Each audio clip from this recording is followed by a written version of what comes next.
월가는 왜 비트코인을 이때 사기 시작한 걸까요? 우선 그 월가라고 말씀을 주셨으니까 우리가 24년 1월에 비트코인 ETF 승인이 됐으니까 ETF 자금 유입 현황에 대해서 한번 좀 보면 좋을 것 같아요. 24년 출시 첫 해 같은 경우가 약 350억 달러가 유입이 됐었거든요. 그래서 ETF 역사상 최대급의 흥행을 했다라고 이제 저희가 볼 수가 있고요. 25년이 이제 가격이 좀 조정되는 시기였는데 그때도 약 220억 달러, 그래서 조정에도 이제 사들였다, 월가가 사들였다라고 저희가 표현을 또 할 수가 있을 것 같고요. 그리고 26년 1월 기준으로 했을 때 약 700억 달러, 그래서 정말 이제 좀 빠르게 증가하고 있다라고 볼 수가 있을 것 같고요. 5천년 역사의 금 ETF가 1000억 달러를 모으는데 한 20년 정도가 걸렸어요. 그러니까 비트코인은 2년 만에 그 수준에 좀 근접해 있다라고 저희가 좀 볼 수가 있을 것 같고요. 월가가 이제 비트코인을 보는 시각은 4가지 정도로 말씀을 드릴 수가 있습니다. 첫 번째는 이제 소위 얘기하는 디지털 골드로서의 얘기고요. 5천년 검증된 금의 디지털 버전이다라고 보시면 좋을 수 있을 것 같고, 또한 이제 부동산의 비유도 많이 하죠. 그래서 마이클 셀러가 사이버 공간의 맨하탄이다 이렇게도 얘기를 하고, 또한 이제 저희 책에서는 디지털 강남 아파트다라고 또 얘기를 좀 드립니다. 그래서 그렇게 보시면 좋을 것 같고요.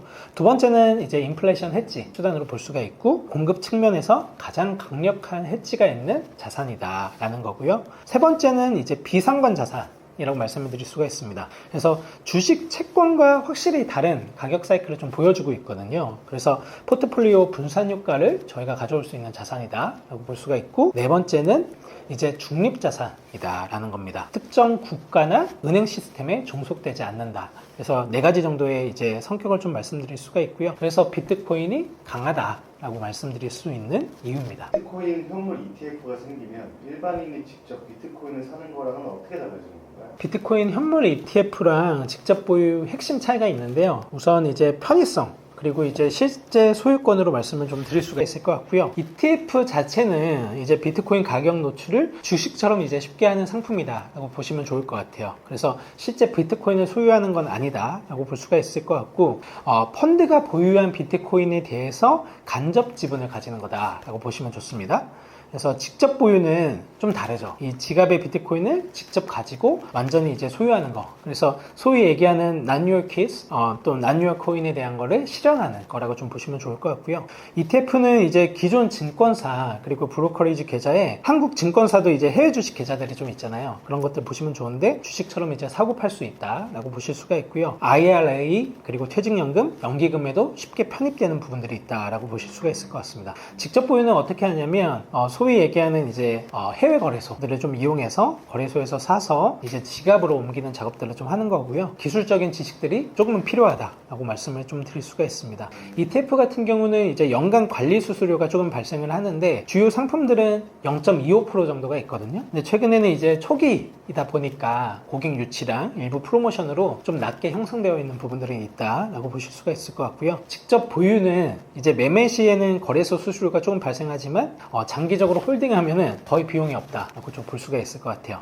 결론적으로 저희는 그런 것 같아요. 현물 ETF는 월가 기관들이 대량으로 사는 이유처럼 접근성을 좀 극대화한 상품이다라고 볼 수가 있고요. 또한 이제 진짜 비트코인 철학, 탈중앙화, 또 자기 주권에 맞는 비트코인을 좀 보유하려면 개인 지갑에 보유하는 것도 하나의 좋은 방법이다라고 좀 말씀드릴 수 있습니다. 미국은 이제 비트코인을 기축자산으로 다루고 있습니다. 이유가 뭐라고 보시나요? 네, 다른 나라들은 이제 달러를 보유하고자 하는 것들이 되게 흐름이 많은데, 미국 내에서는 이제 달러 시스템에 대한 경계가 당연히 있죠. 당연히 그럴 거라고 생각하고요. 달러가 가치가 조금씩 높고 있다는 거를 가장 잘 느끼는 거는 당연히 미국일 거라고 생각을 합니다. 그렇기 때문에 저희가 이제 그 시장에서도 보면 경제학에서 대체재와 보완재라는 개념이 있잖아요. 그래서 누구는 이제 비트코인이 달러를 대체할 거다라고 얘기를 하시는데, 저는 그렇게 생각하지 않고요. 비트코인은 달러를 보완할 거다라고 생각을 합니다. 그래서 가치를 저장하는 자산이다 라는 거죠. 그리고 디지털이죠. 1분 만에 오디시 가능하고요. 그래서 비트코인이 가치를 저장하는 수단이라고 제가 얘기를 드렸는데, 가치를 저장하는 대표적인 수단이 기존에는 금이었죠. 미국에서 금이었는데, 이 금을 미국이 포트녹스라는 공간에 보유를 하고 있거든요. 그래서 미국이 포트녹스의 금을 보관한 게 정확히는 이제 1937년도부터예요. 그래서 보시면 이제 1937년 1월에 1월 23일에 첫 금이 이제 도착을 합니다. 그리고 36년에 미국의 재무부가 해안 도시에 있던 금을 내륙으로 옮기기 위해서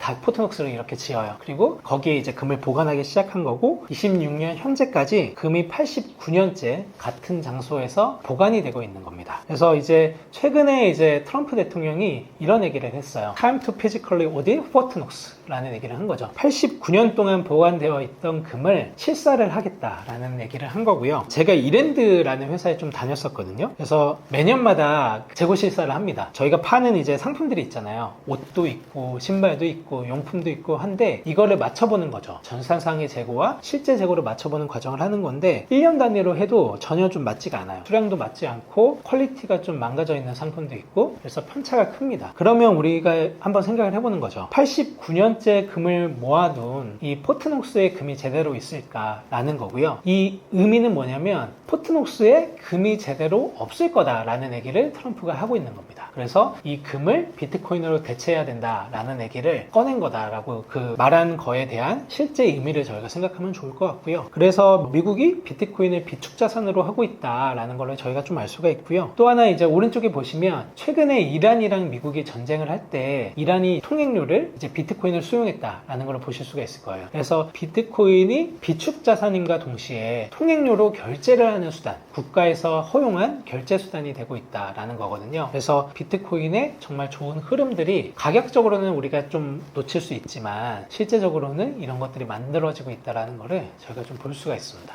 기관과 국가가 들어온다는 게 비트코인한테 어떤 의미인가요? 더 안전해진다는 건지 아니면 더 리스크가 있는 건지 어떻게 보시나요? 네, 기관과 국가가 들어온다라는 의미는 정말 맞고요. 근데 그럼에도 불구하고 아직 그 인식 자체가 많이 올라오지 않은 부분들이 있습니다. 그러니까 미국처럼 모든 국가들이 비트코인을 그렇게 생각하고 있는 건 아니고요. 독일 같은 경우도 24년에 보면은 비트코인을 비싸게 사서 싸게 팝니다. 기업도 샀다가 파는 경우들이 있고요. 기관도 팔고 심지어 국가도 팔 수가 있는 거죠. 제가 이제 독일 정부 사례를 얘기를 했는데 이거 보면 재밌는데 24년 1월에 독일의 연방범죄수사국에서 영화 불법 이제 스트리밍 사이트 무비2K라는 곳이 있어요. 여기서 5만 개의 비트코인을 압수를 합니다. 그래서 압수를 하고요. 24년 6월, 7월에 거쳐서 매도해요. 대부분 매도를 하고요. 평균 57,900달러 수준에서 다 매도를 합니다. 그리고 나서 비트코인이 24, 25년에 10만 달러가 넘게 올라가죠. 그래서 우리가 볼 때 이 국가 자체도 비트코인을 정말 이제 쉽게 파는 경우들이 있다라는 겁니다. 또한 작년 같은 경우에 비트코인을 재무 전략으로 하는 기업들이 되게 많이 생겼거든요. 현재도 190개 정도가 있는데 이 중에 모든 기업들이 비트코인을 오래 들고 가는 것은 아닙니다. 그래서 중간중간 비트코인을 파는 기업들이 계속 많이 나오고요. 그래서 우리가 봐야 될 거는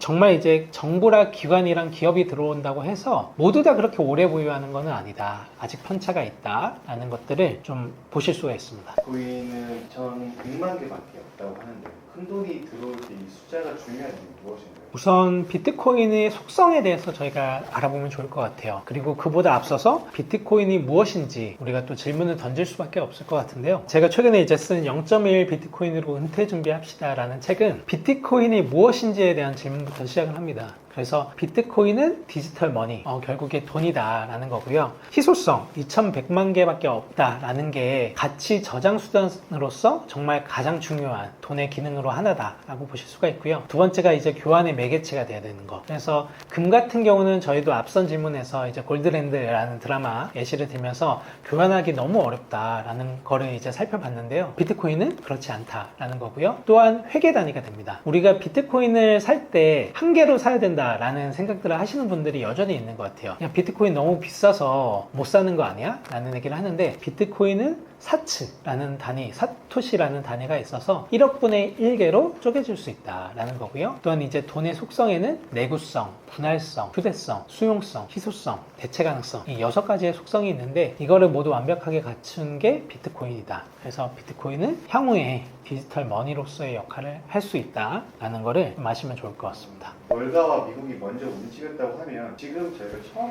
이걸 보고 계시는 처음 공부하게 된 50대 이상 분들은 이미 늦었다고 생각할 수도 있을 것 같은데 어떻게 보시나요? 우선 너무 늦지 않았다. 전혀 늦지 않았다라고 생각이 하고요. 생각보다 그리고 많은 비트코인을 보유하지 않아도 된다라는 좀 말씀을 드리고 싶어요. 그래서 처음 공부하는 50대라면 정말 은퇴를 염두에 두고 하실 텐데요. 정말 늦지 않았다. 그리고 생각보다 많은 비트코인을 보유하지 않아도 된다라는 겁니다. 0.1 비트코인으로 은퇴 준비합시다 라는 책이잖아요. 15년 동안 비트코인을 잘 모아서 65세가 됐을 때 내가 50살이면 은퇴를 한다고 했을 때 필요한 비트코인이 몇 개일까 라는 관점으로 쓴 겁니다. 15년 동안 비트코인을 모은다는 관점이거든요. 그래서 중요한 거는 저축하는 습관과 깔고 앉는 힘이다 라는 겁니다. 지금 같은 때 오히려 비트코인을 더 잘 모을 수가 있거든요. 그래서 그 관점을 가지시면 너무나 좋고요. 이 책 자체가 40, 50대 분들을 위한 은퇴 설계 책이니까 꼭 읽어보시면 좋을 것 같다라고 생각합니다. 비트코인이 위험해지지 않을까 이런 얘기가 하는데 어떻게 보십니까? 우선 비트코인을 개인 지갑에 보관한다고 하면은 개인 키만 스스로 잘 통제하면 비트코인은 누구도 이제 강제로 빼앗기 어려운 자산이다 라고 보시면 좋을 것 같고요. 중앙 서버나 은행 계좌가 없기 때문에 정부가 압수하려면 이 개인 키를 확보해야 됩니다. 근데 개인 키가 노출되지 않는 이상 그 누구도 압수하기 어려운 자산이다 라고 보시면 좋고요. 또한 반대로 우리가 그런 생각할 수 있죠. 한국은 그래도 법치주의가 작동하는 민주공화국이잖아요. 그래서 정부가 자의적으로 이제 재산을 몰수하려면 입법, 국회 입법에서 사법부 심사라는 절차를 거쳐야 되는 겁니다. 그래서 정말 이제 아까 우리가 독일의 사례를 봤을 때 불법 스트리밍 사이트 같은 경우는 정말 불법을 저지르는 거니까 비트코인을 몰수할 수가 있죠. 근데 정말 개인이 스스로 이제 잘 모은 비트코인을 국가가 압수한다라는 생각 자체는 저도 사실은 그렇게 하고 있지는 않고요. 그래서 그런 것들을 잘 염두에 두고 보시면 좋을 것 같습니다. 저희가 비트코인을 사 모으고 있다가 은퇴를 했는데 비트코인이 급락해서 반토막이 났습니다. 그럼 저희 노후계 끝났다고 봐야 되는 거예요?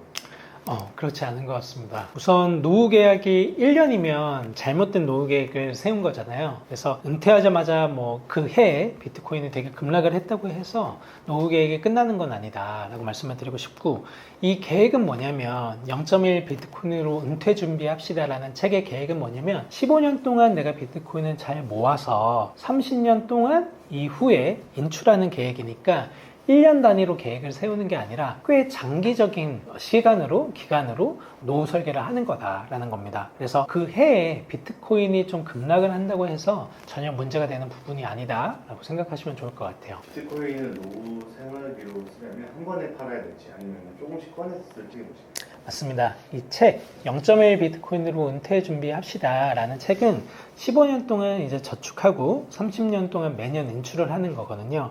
그래서 4% 룰이라고 했을 때는 4%, 8% 룰이라고 했을 때는 8%를 이제 인출을 하는 거니까 조금씩 내가 비트코인을 꺼내서 쓴다라고 생각하면 좋을 것 같아요. 그래서 한 번에 파는 게 아니라 내가 모은 비트코인을 조금씩 꺼내서 쓰는 부분이다 라고 생각하시면 좋습니다. 폭락장의 불안함에 또 억지로 팔게 될 수도 있는데 현금은 따로 갖고 있어야 할까요? 우선 당연히 현금을 들고 있을 필요가 있다라는 말씀을 드리고요. 비율은 사실 좀 잘 모르겠어요. 왜냐면 이거는 사람마다 생활 수준이 다 다르기 때문에 그 금액 자체에 대해서 말씀드리긴 좀 어려울 것 같고요. 비트코인을 투자한다, 저축한다라고 했을 때는 유통기한이 긴 돈을 확보하거나 또는 내가 매월 넣을 수 있는 돈을 활용하는 게 가장 좋다라고 이제 말씀을 드릴 수가 있을 것 같아요. 왜냐면 그렇지 않으면 작년 같은 때 사서 올해 파는 일이 생기는 경우들이 있습니다. 그래서 폭락장에 오히려 비트코인을 더 사야 되는데 폭락장에 비트코인을 파는 경우들이 생겨나는 거죠. 그래서 현금을 따로 갖고 있거나 내가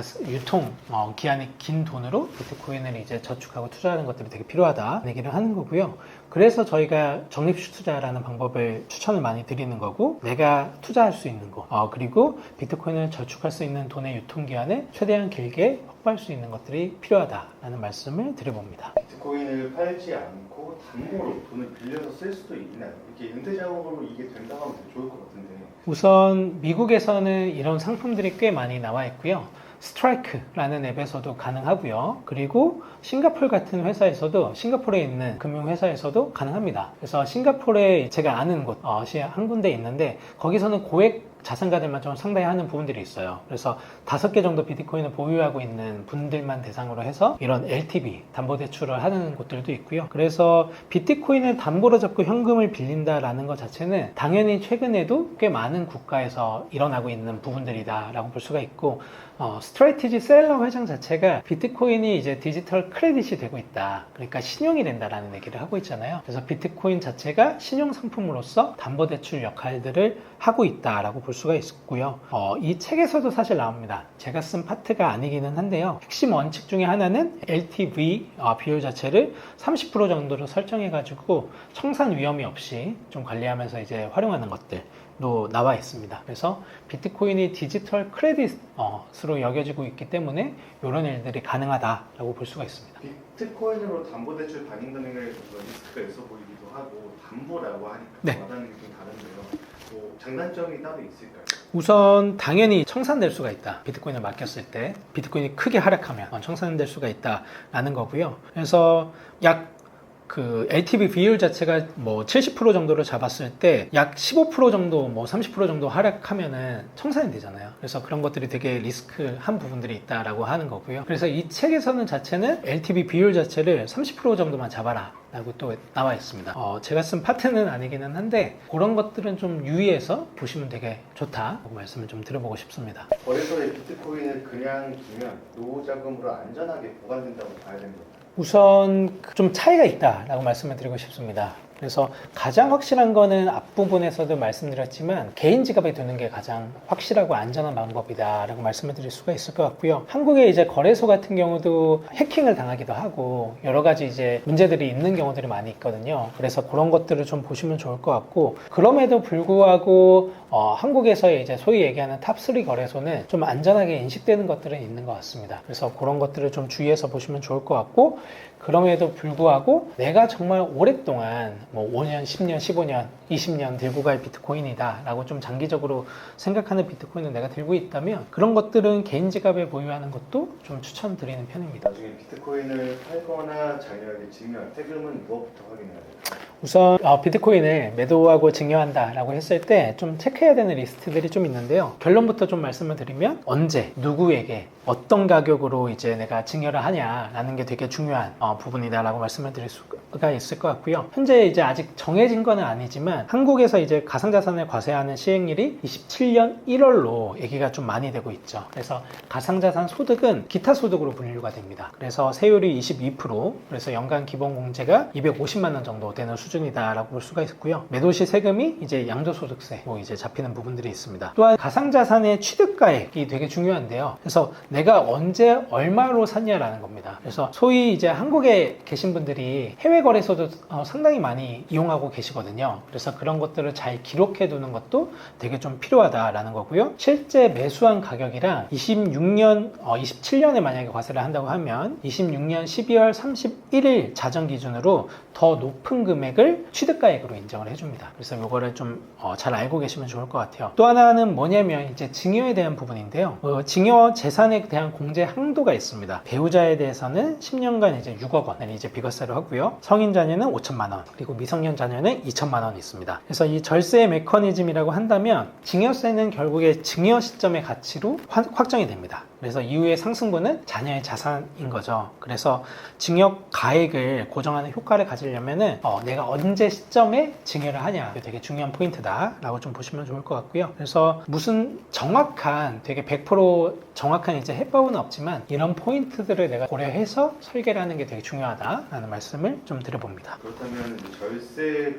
부분에서 비트코인을 추천하시는 거예요? 네, 당연히 비트코인을 많이 추천해 드리고요. 또한 이 책의 관점 자체가 결국에 내가 은퇴를 하기 위한 방법으로 비트코인을 어느 정도 들고 있으면 되냐, 그리고 비트코인이 거기에 적합한 자산이냐, 그리고 몇 개를 들고 있는 게 정말 은퇴에 적합하냐라고 봤을 때 생각보다 우리가 많은 수량이 필요한 게 아니거든요. 그래서 정말 그렇게 많이 들고 있을 필요도 없고 정말 많이 팔 필요도 없어요. 그래서 습관적으로 비트코인을 모아나가는 것 자체가 되게 중요하다라는 얘기를 이 책을 통해서 좀 드리고 있다라고 생각하시면 좋을 것 같아요.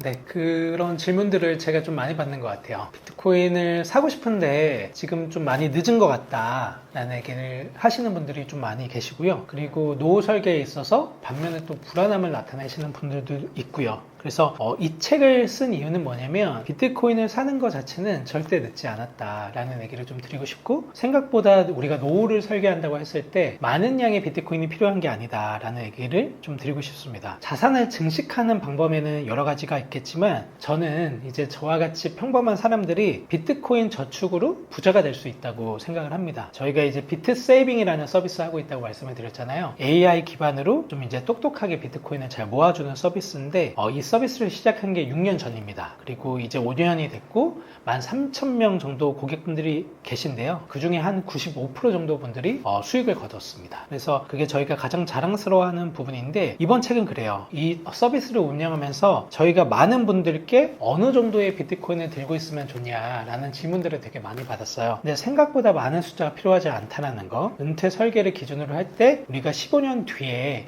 0.1개의 비트코인을 들고 있다면 우리의 은퇴가 생각보다 가능하다라는 얘기를 좀 드리고 싶습니다. 그래서 제가 드리고 싶은 말씀은 오히려 주변을 좀 신경 쓰지 마라. 소음을 꺼두고 내가 목표한 비트코인을 잘 모으면서 잘 저축하면서 현생을 살면 된다. 그게 이제 비트코인이 주는 자유함이다 라는 얘기를 좀 드려봅니다.